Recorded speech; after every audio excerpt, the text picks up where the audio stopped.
ओम गंग गणपतये नमः। प्रेम से बोले गणेश भगवान की जय। सोनी व्रत कथाएं चैनल में आप सभी का हार्दिक स्वागत है। आपका दिन शुभ और मंगलमय हो, इसी कामना के साथ आज प्रारंभ करते हैं गणेश भगवान की कथा। तो आप सभी से अनुरोध है, इस कथा को भक्ति भाव से और प्रसन्न मन चित्त से पूरा अवश्य सुने और कमेंट बॉक्स में गणेश भगवान की जय लिखना बिल्कुल भी मत भूलिएगा। आइए सुनते हैं गणेश भगवान की कथा। सतयुग में 100 यज्ञ करने वाले एक पृथु नाम के राजा हुए। उनके राज्य में दयादेव नाम का एक ब्राह्मण रहते थे। वेदों में निषद उनके 4 पुत्र थे। पिता ने अपने पुत्रों का विवाह गृह सूत्र के वैदिक विधान से कर दिया था। उन चारों बहुओं में बड़ी बहू अपनी सास के कहने लगी, हे सासू जी, मैं बचपन से ही संकटनाशक गणेश भगवान का व्रत करती हूँ। मैंने पितृगृह में भी इस शुभदायक व्रत को किया है। अतः हे कल्याणी, आप मुझे यह व्रत अनुष्ठान करने की अनुमति प्रदान करें। पुत्र वधू की बात सुनकर उसके ससुर ने कहा कि हे बहू, तुम सब बहुओं में श्रेष्ठ हो और बड़ी हो। तुम्हें किसी प्रकार का कष्ट नहीं है और ना ही तुम भिक्षुणी हो। ऐसी स्थिति में तुम किस लिए व्रत करना चाहती हो? हे सौभाग्यवती, अभी तुम्हारा समय उपभोग करने का है। ये गणेश जी कौन है? फिर तुम्हें यह क्या करना है? कुछ समय के पश्चात बड़ी बहू गर्भवती हो गई। 10 माह के बाद उसने सुंदर बालक का प्रसव किया। उसकी सास बराबर बहू को व्रत करने का निषेध करने लगी और व्रत छोड़ने के लिए बहू को बाध्य करने लगी। व्रत भंग होने के फलस्वरूप गणेश जी कुछ दिनों में कुपित हो गए और उसके पुत्र के विवाह काल में वर वधू के सुमंगल के समय उसके पुत्र का अपहरण कर लिया। इन अनहोनी घटना में मंडप में खलबली मच गई। सब लोग व्याकुल होकर कहने लगे, लड़का कहाँ गया? लड़का कहाँ गया? किसने अपहरण कर लिया है? बारातियों द्वारा ऐसा समाचार पाकर उसकी माता अपने ससुर दयादेव से रो रो कर कहने लगी, हे ससुर जी, आपने मेरे गणेश चतुर्थी का व्रत छुड़वा दिया है, जिसके परिणाम स्वरूप मेरा पुत्र विलुप्त हो गया है। अपने पुत्र वधू के मुख से ऐसी बात सुनकर ब्राह्मण दयादेव बहुत दुखी हुए। साथ ही पुत्र वधू भी दुखित हुई। पति के लिए दुखित पुत्र वधू प्रति मास संकटनाशक गणेश जी का व्रत करने लगी। एक समय की बात है कि एक वेदज्ञ और दुर्लभ ब्राह्मण भिक्षाटन के लिए इस मधुर भाषिणी के घर आए। ब्राह्मण ने कहा कि हे बेटी, मुझे भिक्षा स्वरूप इतना भोजन दो कि मेरी क्षुधा शांत हो जाए। उस ब्राह्मण की बात सुनकर उस धर्मपरायण कन्या ने उस ब्राह्मण का विधिवत पूजन किया। भक्ति पूर्वक भोजन कराने के बाद उसने ब्राह्मण को वस्त्र आदि दिए। कन्या की सेवा से संतुष्ट होकर ब्राह्मण कहने लगे, हे कल्याणी, हम तुम पर प्रसन्न हैं। तुम्हारी जो इच्छा हो वह वरदान मांग सकती हो। मैं ब्राह्मण वेशधारी गणेश हूँ और तुम्हारी प्रीति के कारण आया हूँ। ब्राह्मण की बात सुनकर कन्या हाथ जोड़कर निवेदन करने लगी, हे विघ्नेश्वर, यदि आप प्रसन्न हैं तो मुझे मेरे पति के दर्शन करा दीजिए। कन्या की बात सुनकर गणेश जी कहने लगे कि हे सुंदर विचार वाली, जो तुम चाहती हो वही होगा। तुम्हारा पति शीघ्र ही आएगा। कन्या को इस प्रकार का वरदान देकर गणेश जी वहीं से अंतर्ध्यान हो गए। उसी समय की बात है, सोम शर्मा नामक ब्राह्मण एक वन में से उस दुष्ट बालक को नगर में ले आए। अपने पौत्र को देखकर दयादेव नामक ब्राह्मण बहुत प्रसन्न हुए। बालक की माता के हर्ष की तो कोई सीमा ही ना रही। साथ ही संपूर्ण नगरवासी भी प्रमुदित हो गए। बालक की माता ने पुत्र को छाती से लगा लिया और कहने लगी कि गणेश जी के प्रसाद से मैंने तुम्हें खोए हुए पुत्र को प्राप्त किया है। उसे नए वस्त्र आभूषण से अलंकृत किया गया। दयादेव तो बारंबार सोम शर्मा को प्रणाम करके कहने लगा, हे द्विजराज, आपकी कृपा से मैंने खोए हुए पुत्र को प्राप्त किया है। खोया हुआ बालक घर में आ गया है। सोम शर्मा को स्वादानुसार भोजन करवा के धोती दुपट्टा से विभूषित करके गोदान दिया गया। फिर से मंडप का निर्माण करके विधि पूर्वक वैवाहिक कार्यक्रम संपन्न किया गया। इसमें सभी पुरवासी भी प्रसन्न हुए। वह भाग्यशालीन कन्या अपने पति को पाकर धन्य हो उठी। हे गणेश भगवान, जैसे आपने ब्राह्मण के पुत्र वधू की मनोकामनाओं को पूर्ण किया है, वैसे आप सभी की करना। आपकी कथा को पढ़ने वाले, सुनने वाले, कहने वाले तथा हुंकार भरने वाले सब पर अपनी कृपा को बनाए रखना। तो प्रेम से बोलिए गणेश भगवान की जय। ओम नमः शिवाय। गणेश भगवान की दूसरी कथा के अनुसार एक समय की बात है कि विष्णु भगवान का विवाह लक्ष्मी जी के साथ निश्चित हो गया। विवाह की सारी तैयारी होने लगी। सभी देवताओं को निमंत्रण भेजे गए, परंतु गणेश जी को निमंत्रण नहीं दिया गया। कारण जो भी रहा हो, अब भगवान विष्णु की बारात जाने का समय आ गया। सभी देवता अपनी पत्नियों के साथ विवाह समारोह में आए। उन सब ने देखा कि गणेश जी कहीं दिखाई नहीं दे रहे हैं। तब वे आपस में चर्चा करने लगे कि क्या गणेश जी को न्योता नहीं भेजा है या स्वयं गणेश जी नहीं आए हैं। सभी को इस बात पर आश्चर्य होने लगा। तभी सबने विचार किया कि विष्णु भगवान से इसका कारण पूछा जाए।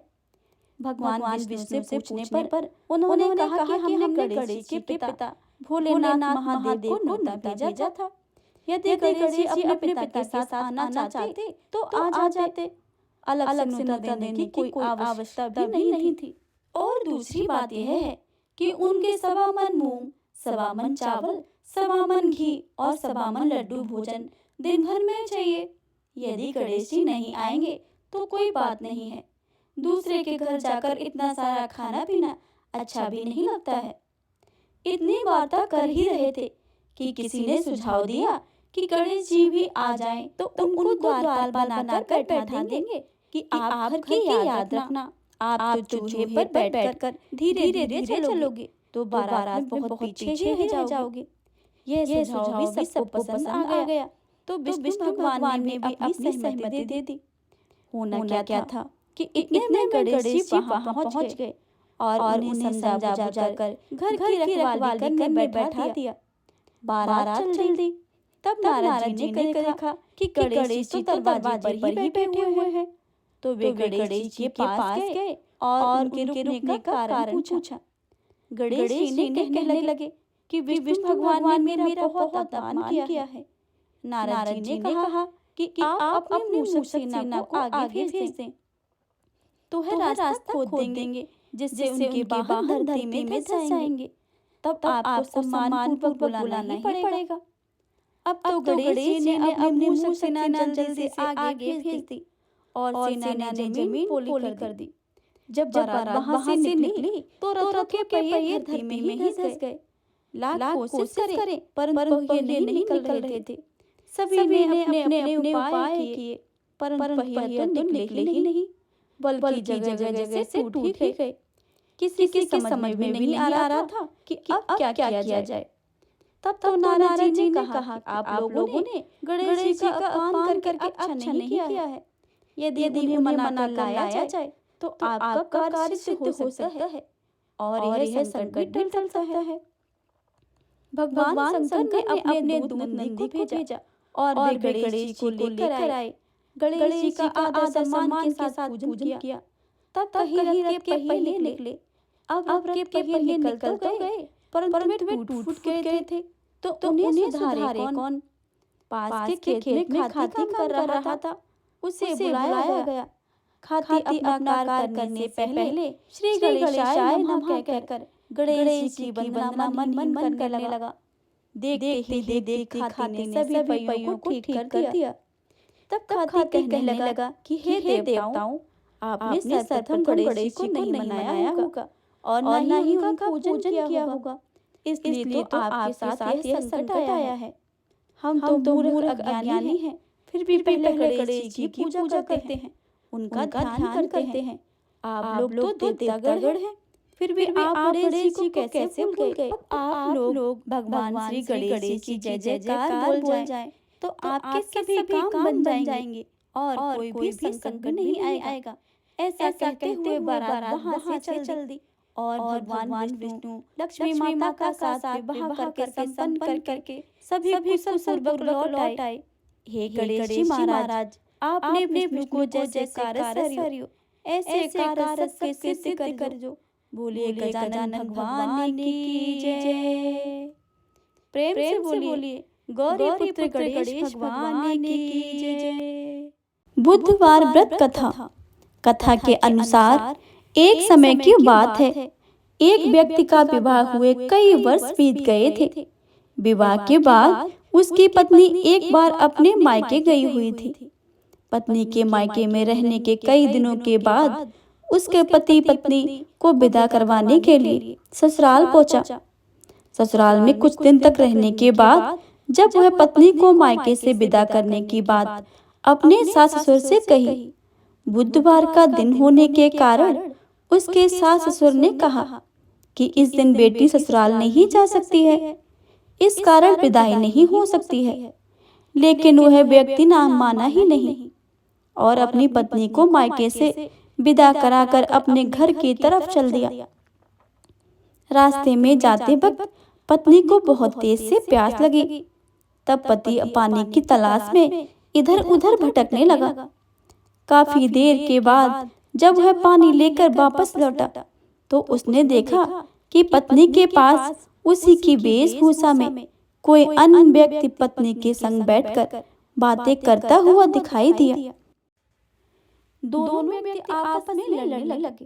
पहले व्यक्ति ने गुस्से में दूसरे व्यक्ति से पूछने लगा कि वह कौन है और क्यों मेरे पत्नी के साथ बैठकर बातें कर रहा है। फिर आपस में लड़ने लगे। दूसरे व्यक्ति ने कहा कि यह तो मेरी पत्नी है। दोनों के बीच में भयानक लड़ाई होने लगी। तब वहां पर कुछ सिपाही आ गए और स्त्री से उसके असली पति के बारे में पूछने लगे। दोनों व्यक्ति को देखकर स्त्री हैरान हो गई कि वह कौन मेरा पति है। वह दुविधा में पड़ गई क्योंकि दोनों एक जैसे ही लग रहे थे। तब पहला व्यक्ति परेशान होकर मन में कहा कि हे भगवान, आपकी कैसी लीला है। तभी आकाशवाणी हुई कि बुधवार के दिन पत्नी को विदा करवाकर नहीं लाना चाहिए। यह सुनकर पहला व्यक्ति समझ गया कि वह भगवान बुद्ध की लीला है और वह व्यक्ति बुद्ध देव से प्रार्थना करने लगा और क्षमा मांगने लगा कि फौरन ही बुद्ध देव अंतर्ध्यान हो गए और उस व्यक्ति को अपने पत्नी मिल गई। तभी से हर दिन बुधवार के दिन भगवान गणेश की पूजा होने लगी है। प्रेम से बोलिए भगवान गणेश की जय। गणेश भगवान की अगली कथा के अनुसार किसी गांव में एक भाई बहन अपनी पत्नी के साथ रहता था। दोनों भाई बहन में बहुत प्रेम था। बहन का नियम था कि वह अपने भाई का मुंह देखकर ही भोजन करती थी। कुछ दिनों के बाद बहन की शादी पास वाले गांव में हो गई। लेकिन बहन ने अपना नियम नहीं तोड़ा। प्रतिदिन अपने भाई का मुंह देखने आती। रोज सवेरे उठती, घर का काम करती, उसके बाद भाई का मुंह देखने और अपने पीहर को जाती। रास्ते में खेजड़ी का पेड़ था। उस पेड़ के नीचे विनायक जी की मूर्ति थी। पास में ही तुलसी माता का हरा भरा पेड़ था। पथवारी माता को दूध से सींचती थी। भाई का मुंह देखने जाती और कहती जाती, हे भगवान विनायक, मेरे को अमर सुहाग देना और अमर पीहर देना। इस प्रकार से कहती हुई आगे अपने पीहर के रास्ते पर चली जाती। रास्तों में कांटों की झाड़ियां थी। बहन के पैर में कांटे चुभ जाते थे। पीहर पहुंची, अपने भाई का मुंह देखा और पास में बैठ गई। भाई ने बहन के पैरों से खून निकलते देखा तो पूछा, भाई साहब, आपके पैर में तो जख्म कैसे लगा है, क्या हुआ है? तब बहन बोली, रास्ते में झाड़ियां थी, उसी के कांटे चुभ गए हैं। कुछ देर के बाद बहन अपने घर वापस चली गई। बहन के जाने के बाद नान भाई ने सोचा कि बहन मुझसे मिलने जाती है, रास्ते में झाड़ियां हैं, उसमें कांटे हैं और मेरी बहन के पैर में चुभ जाते हैं। अपनी बहन के घर से और अपने घर तक का रास्ता साफ कर दिया। रास्ते में से विनायक भगवान, तुलसी माता सभी को साफ करके किनारे कर दिया। इससे भगवान क्रोधित हो गए और भाई को हमेशा के लिए सोता छोड़ दिया। प्रातःकाल उठने पर पत्नी पति की अवस्था को देखकर रोने लगी। सभी गांववासी एकत्रित हो गए, लोकाचार करने के लिए ले जाने लगे। तो पत्नी ने कहा कि आप लोग कुछ देर रुक जाइए, मेरी वायसा का प्रतिदिन का नियम है, अपने भाई का मुंह देखने का, वह आती ही होगी। तब गांव वाले कहने लगे, आज तो मुंह देख लेगी, लेकिन कल से क्या करेगी। तब एक वृद्ध ने कहा कि ठीक है, थोड़ी देर देख लेते हैं। उधर बहन हर दिन की तरह सवेरे उठी, घर का काम किया, उसके बाद अपने भाई से मिलने को चल पड़ी। रास्ते में आई तो देखा कि पूरा रास्ता साफ किया है। पेड़ के पास खेजड़ी का डाल दोबारा लगाया, 7 पत्थर लगाकर पथवारी माता बिठाई, विनायक जी की मूर्ति खोजकर दोबारा स्थापित किया, तुलसी जी का पेड़ लगाया। भगवान सूर्यदेव को साक्षी मानकर सबके पांव पकड़कर बोली, हे भगवान, अमर सुहाग देना, अमर पीहर का वास देना। इतना कहकर अपने पीहर की ओर चल दी। उसके जाने के बाद विनायक जी भगवान, खेजड़ी और माता तुलसी पथवारी माता, सूर्य भगवान ने सोचा, यदि इसके नहीं सुनी तो हमें कौन मानेगा।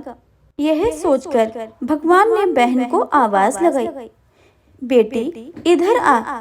खेजड़ी के 7 पत्तियां तोड़ ली और इसे कच्चे दूध में घोलकर अपने भाई को इसके छींटे देना, वो सही सलामत उठकर बैठ जाएगा। बहन ने मुड़कर देखा, उसे कोई भी दिखाई नहीं दिया, पर उसने मन ही मन सोचा, जैसा सुना है वैसा कर लेती हूँ। खेजड़ी की 7 पत्तियां तोड़कर उसने अपने पल्लू में बांध ली और चल पड़ी। अपने भाई के घर पहुंची तो देखा भाभी रो रही थी। गांव वाले बैठे थे, भाई की लाश रखी थी। वो अपने घर के अंदर गई, कच्चे दूध में खेजड़ी की पत्तियों को घोलकर लेकर आई और उसके छींटे भाई के मुख पर दिए। छींटे लगते ही भाई उठकर बैठ गया, जैसे गहरी नींद से जागा हो। बहन को देखकर बोला, बड़ी गहरी नींद आई थी। बहन ने मन ही मन उसे सभी भगवान को प्रणाम किया और बोली, ऐसी नींद दुश्मन को भी ना आए। फिर अपने भाई से बोली, भाई तुमने रास्ता साफ क्यों किया, भगवान के स्थान को क्यों उठाकर हटाया। मैं आते समय सभी को दोबारा स्थापित करके आई हूँ। भगवान की कृपा से मुझे अमर सुहाग और अमर पीहर का वास मिला है।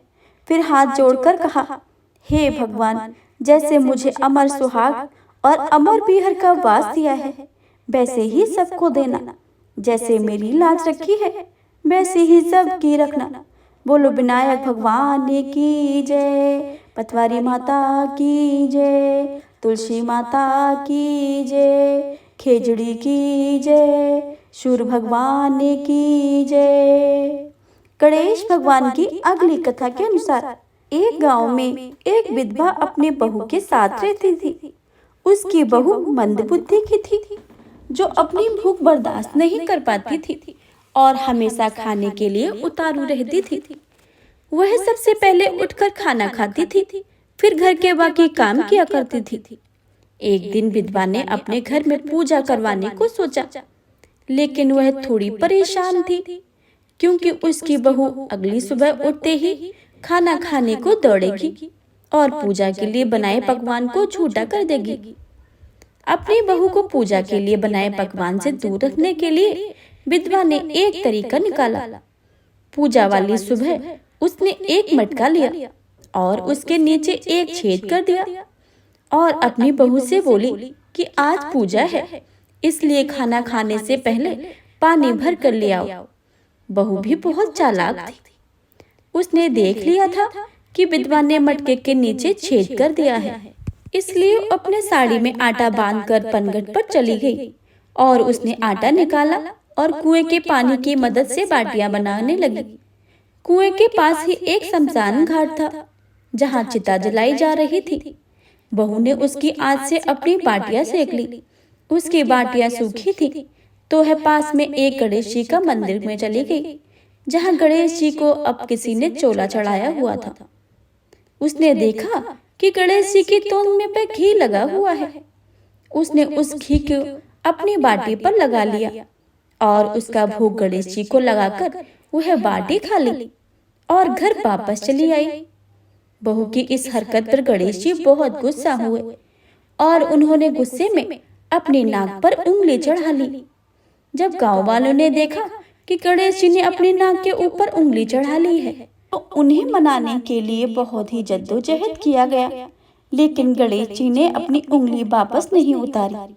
जब यह बात राजा को पता चली, तो राजा ने बड़े बड़े पंडितों को और ज्योतिषियों को बुलवाया और हवन करवाया, लेकिन गणेश जी फिर भी नहीं माने। सब बहुत चिंतित थे। राजा ने पूरे गांव में ऐलान करवा दिया कि जो भी इंसान गणेश जी की नाक पर उंगली हटाने में सफल होगा, उसे इनाम के तौर पर 5 गांव दिए जाएंगे। गांव के सभी लोगों ने गणेश जी को मनाने में लग गए, लेकिन गणेश जी माने ही नहीं और अपनी उंगली चढ़ाए ही रखे। अंत में विधवा की बहू बोली कि अगर आप सब आज्ञा दें तो वह गणेश जी की उंगली हटा सकती है। उसकी बातों को सुनकर विधवा हंसने लगी और बोली कि जब बड़े बड़े विद्वान कुछ नहीं कर पाए, तो तू कैसे गणेश जी को मना पाएगी। किसी ने बोला कि जब सब लोगों को मौका मिला, तो उसे भी एक मौका मिलना चाहिए। फिर सभी बहू को मौका देने के लिए मान गए, लेकिन बहू ने एक शर्त रखी। उसने कहा कि उसके घर से लेकर मंदिर तक पर्दा बांधा जाए। जब सब लोगों ने सोचा कि इतना कुछ तो कर ही चुके हैं, तो पर्दा बांधने में क्या ही जाता है। बहू के कहे अनुसार उसके घर से लेकर मंदिर तक पर्दा लगाया गया। बहू ने अपना दिमाग लगाया और अपने पेटीकोट में एक मोगरी छिपाकर मंदिर चली गई। मंदिर जाकर उसने गणेश जी से बोला कि मैंने आपकी तोंद से जरा सा घी क्या ले लिया, आपने अपने नाक पर उंगली चढ़ा ली। अब नाक से उंगली हटा रहे हो या दूं एक मोगरी? अभी के अभी टुकड़े टुकड़े हो जाएंगे। बहू की यह चेतावनी सुनकर गणेश जी थोड़ा डर गए और उन्होंने सोचा कि यह तो पूरी ही पागल है, कहीं सच में इसने मोगरी मार दी। तो गणेश जी ने बिना सोचे समझे अपनी नाक से उंगली हटा ली, जिसे देखकर गांव वाले खुशी हो गए और बहू के जय जयकार करने लगे। राजा के ऐलान के मुताबिक बहू को 5 गांव इनाम में दिए गए। इस कथा को सुनकर गणेश भगवान से लोग यह मांगते हैं कि जैसे आपने बहू की सब बात मानी है, वैसे ही सबकी माने और सबकी मनोकामनाएं पूरी कर दें। तो प्रेम से बोले गणेश भगवान की जय।